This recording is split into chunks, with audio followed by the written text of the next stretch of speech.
let's talk about utilitarian philosophy. This is a pretty lengthy slide. You might want to get this in your notes. There is an element of this that I think if you listen to it, it'll ring familiar to you. With Bentham, this is pure utilitarianism. This is in its original state that we're talking about. We're going to look at a modification in a little bit. So let's talk about the elements in Bentham's utilitarian philosophy. This is really, we've talked about utilitarianism ethically, but it's really in its roots, a political philosophy. It has an ethical element to it, obviously.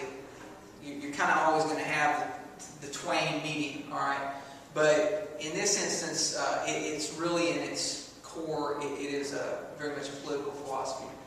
You've got a moral element to it, and this is that the only good is pleasure, and the only evil is pain, with no qualitative differences. Now that's very important to underline that, no qualitative differences, because we're going to see somebody else that kind of changes that a little bit.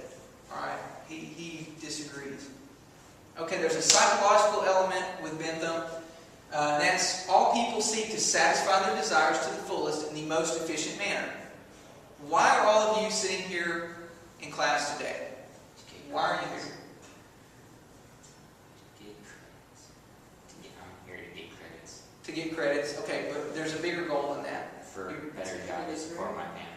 For a better job to support your family. Okay. Anybody else? I'd say you agree with this based on why I wanted to agree. Yeah, why? Yeah. If somebody asks you why you're here, well, I'm here to pass this class. I'm here to get whatever grade. I'm here to. Those are those sort of short-term goals, but this is only a little piece of a puzzle. And yes, of course, there are those rare individuals that are actually here to knowledge for knowledge's sake. All right, there are those there, professional students, right? But ultimately, and even the professional student has that, and that's where we're going to see kind of a difference, a split later on the qualitative differences, because Bentham's pleasures are more.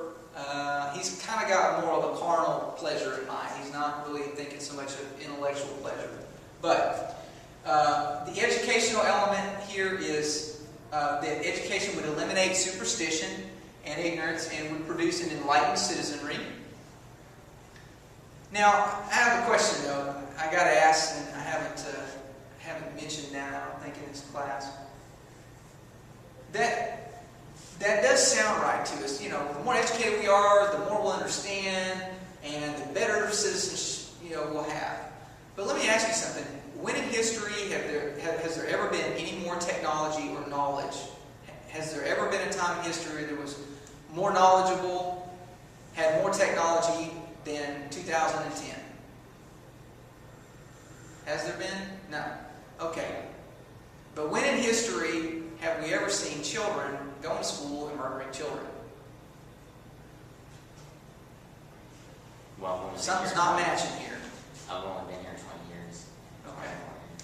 All right. Well, I've only been around a few more than that. I didn't see it. So I don't Yeah, know. you didn't see it, so there you go. Exactly. All right. Good of your comeback.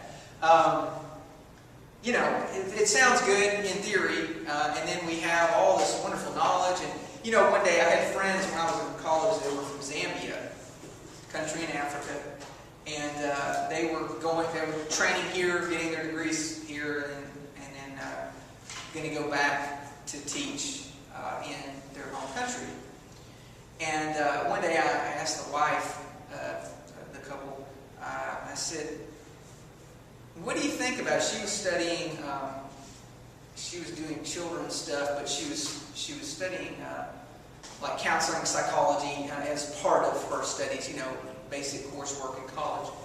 And she said, oh, very interesting, very interesting. The counseling field, psychology, all that was very interesting to her. And I said, well, what do you think about, what about if you went back to Zambia and were a professional counselor? How do you, would that go over well? Would you be able to do okay with that?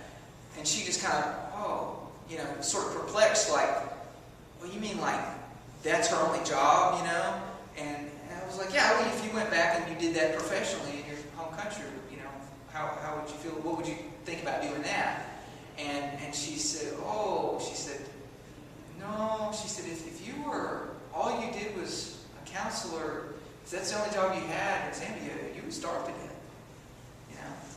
Because they're laid back, they're not stressed out, they don't have all these crazy problems that we have in our country. Oh, but they don't have refrigerators in their homes, a lot of them either, okay?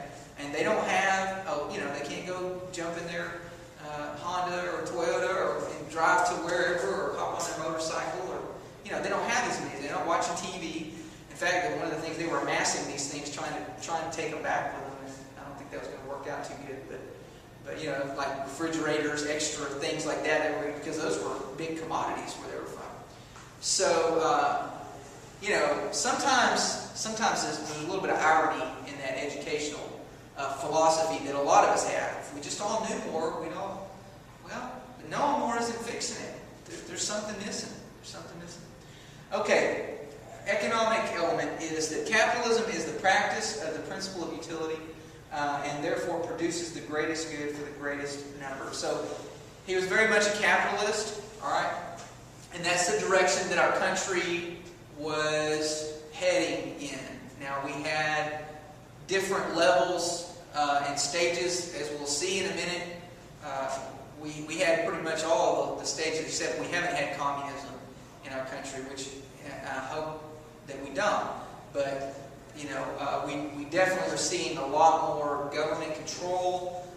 This new healthcare bill passed was a big indicator that the government is taking a much larger role in individuals' lives. We're not communists, but we're certainly not capitalists in its pure form anymore whatsoever. We moved far away from that. All right. Any questions about utilitarianism? Everybody understand? What's the basic principle of utilitarianism? Somebody tell me. We've already studied in ethics. What is that basic principle of utilitarian thought? Give it to me in your own words. Good and evil. Huh? Good and evil. Good and evil? Okay. The greatest good for the greatest number. Greatest good for the greatest number. That's really what I'm looking for. That's really the principle that I'm looking for. It's that idea of we're going to do what is the most good for the most people. Okay? So stinks for you if you're in that minority, right? That's utilitarianism. Okay? If you're that 10% that or whatever,